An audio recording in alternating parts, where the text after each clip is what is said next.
romancier, Hein. un Balzac, on Oui. aurait dit il veut faire partir le mari pour prendre la femme.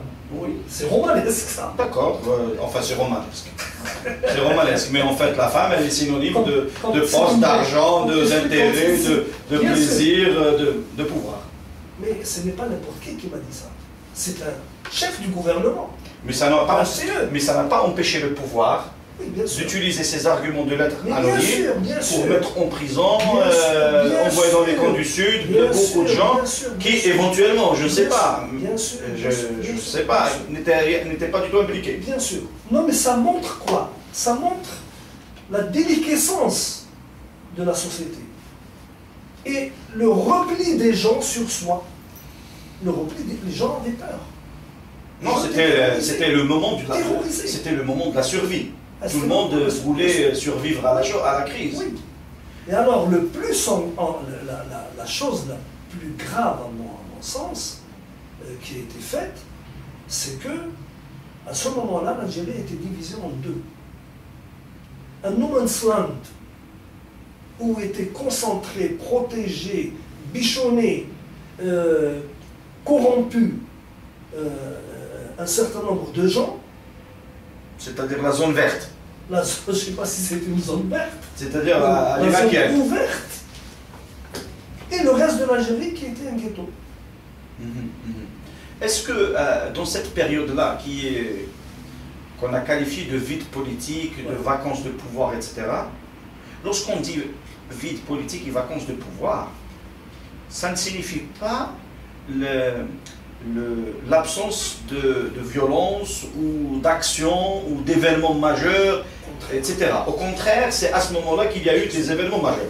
Moi, ici, comme il y a beaucoup de choses, les Algériens à qui nous nous adressons aujourd'hui, majoritairement, soit ils ont vécu cette période, soit ils sont nés pendant cette période et ils ont vécu et évolué dans cette situation. Un Algérien qui est né le jour de l'assassinat de Boudiaf, il est aujourd'hui électeur. Électeur, exactement. Mais il n'a évolué que dans la violence, etc. Un Algérien qui est né dans les maquis du fils, dans les Djebel, il est aujourd'hui électeur. Il est né dans la violence ou dans la résignation. Ce qui est grave. Encore plus grave. Plus grave. Il y a deux phénomènes, enfin on va ouvrir la discussion sur le contenu de ce contenant Oui. que tu as qualifié de ghetto Oui. et d'espace d'espace, j'allais dire, parce qu'il y a les camps de concentration, Oui, il y a la ghettoisation de la société, il y a la no man's land, il y a la clochardisation des institutions, il y a la fertilisation des réseaux de la corruption, des ventes d'armes, de la manipulation, du mensonge institutionnalisé, etc. Prenons quelques exemples pour pouvoir analyser l'Algérie de cette époque qui va de 92 à 94-95, c'est-à-dire jusqu'à l'arrivée de Zarouel, de l'ancien président Zarouel à la tête du pouvoir en Algérie.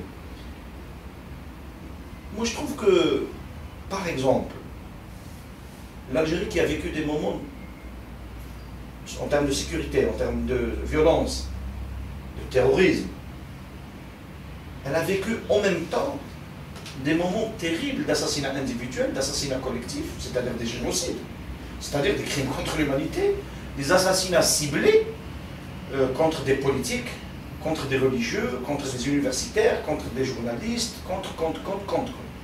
Est-ce qu'à ce moment-là, précis, dans ce vide-là, l'assassinat d'un homme comme Kasdim El-Bah, et je reviens à Kasdim El-Bah parce que tu l'as évoqué pendant longtemps dans nos interventions, est-ce que l'assassinat de El-Bah ne marquait pas également une rupture sécuritaire face au système sécuritaire lui-même?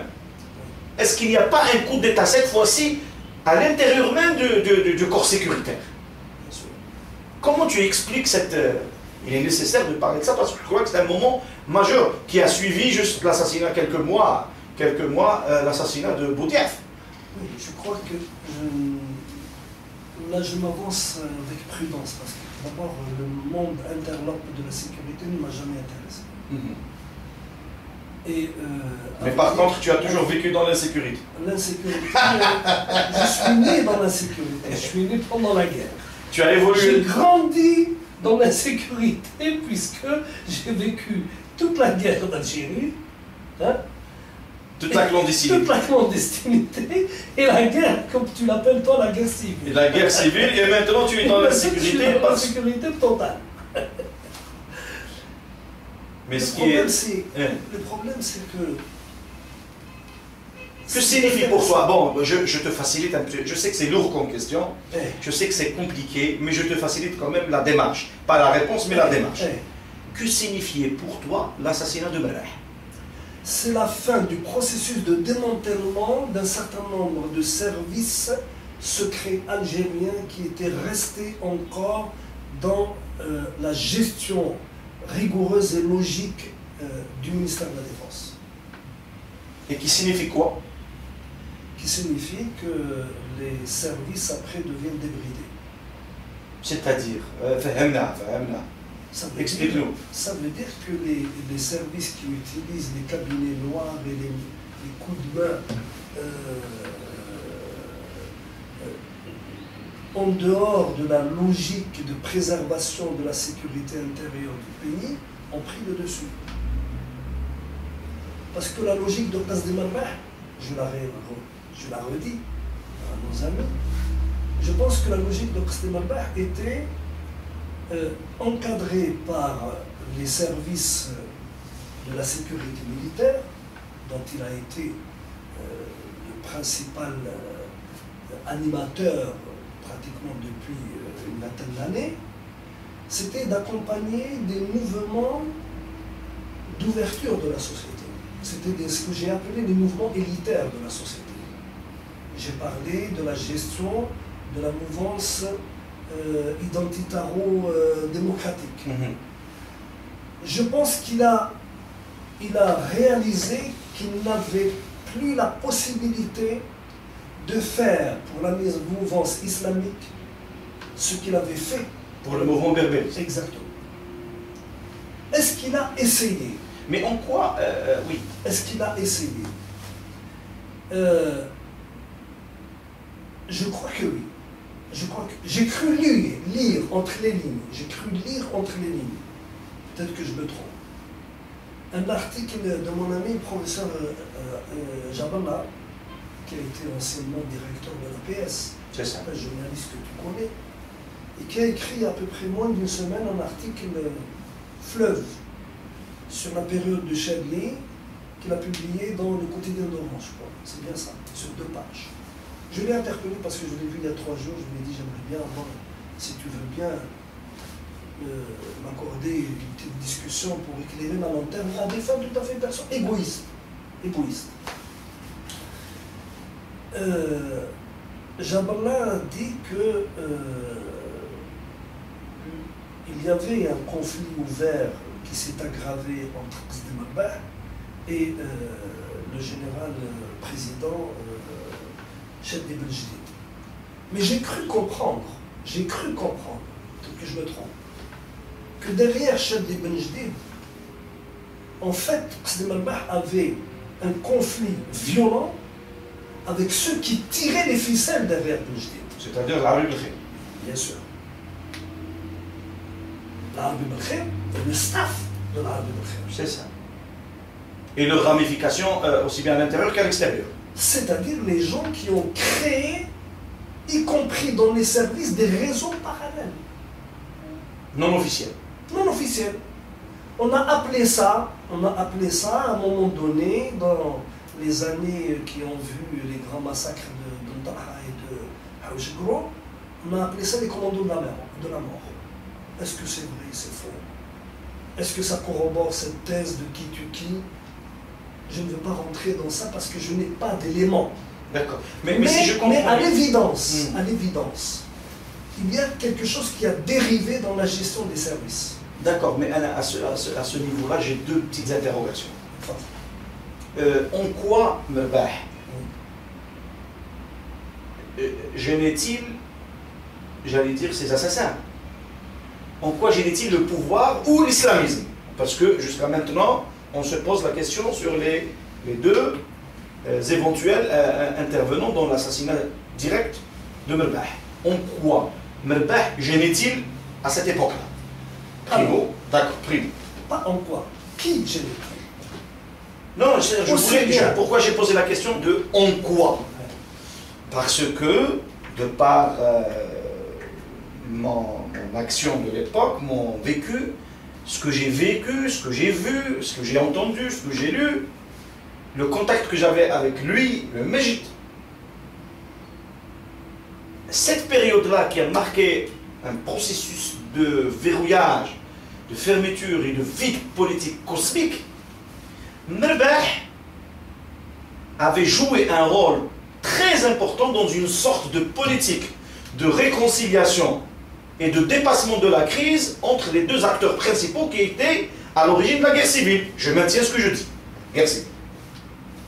Est-ce que, à ton avis, cette idée d'homme, de dépassement, de transcendance et de réconciliation qui pouvait trouver une formule de cessation des hostilités, trouver des formules pour juguler la crise, a gêné des gens quelque part?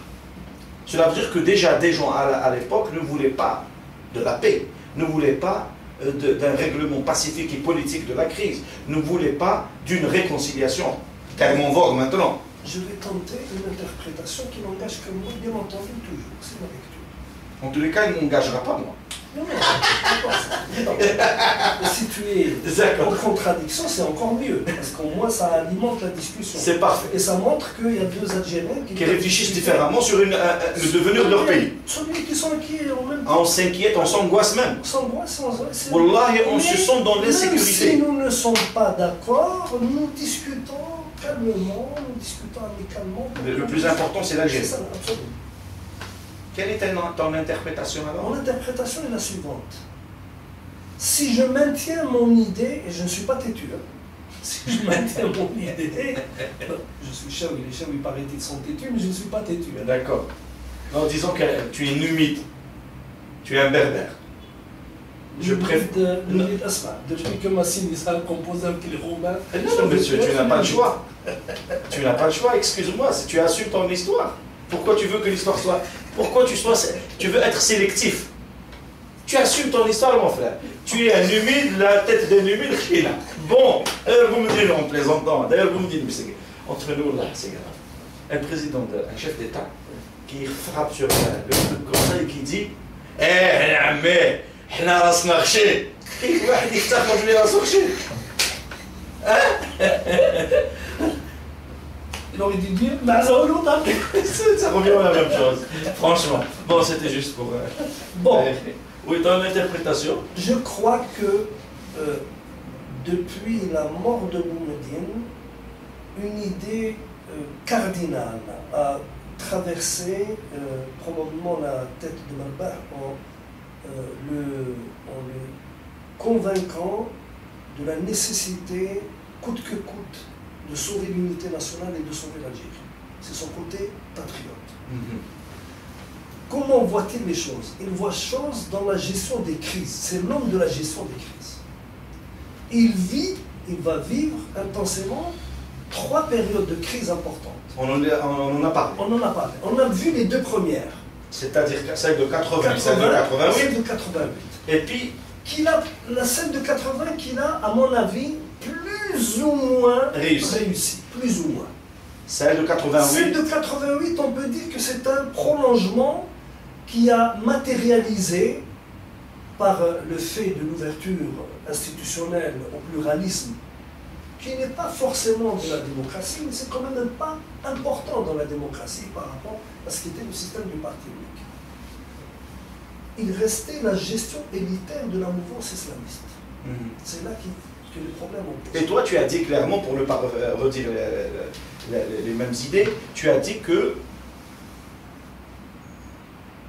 ton idée sur Merbah, c'est qu'il n'avait pas apprécié à sa juste valeur la mouvance islamiste. C'est exact. C'est-à-dire qu'il n'avait pas perçu réellement la dimension de la mouvance islamiste, dite radicale particulièrement. Oui, absolument, absolument. Très bien. Donc, en quelque sorte, il a... Mais on disait déjà à l'époque que non seulement Merbah, je parle avant son assassinat, non seulement Merbah, il avait des réseaux anciens au sein des services, chose naturelle.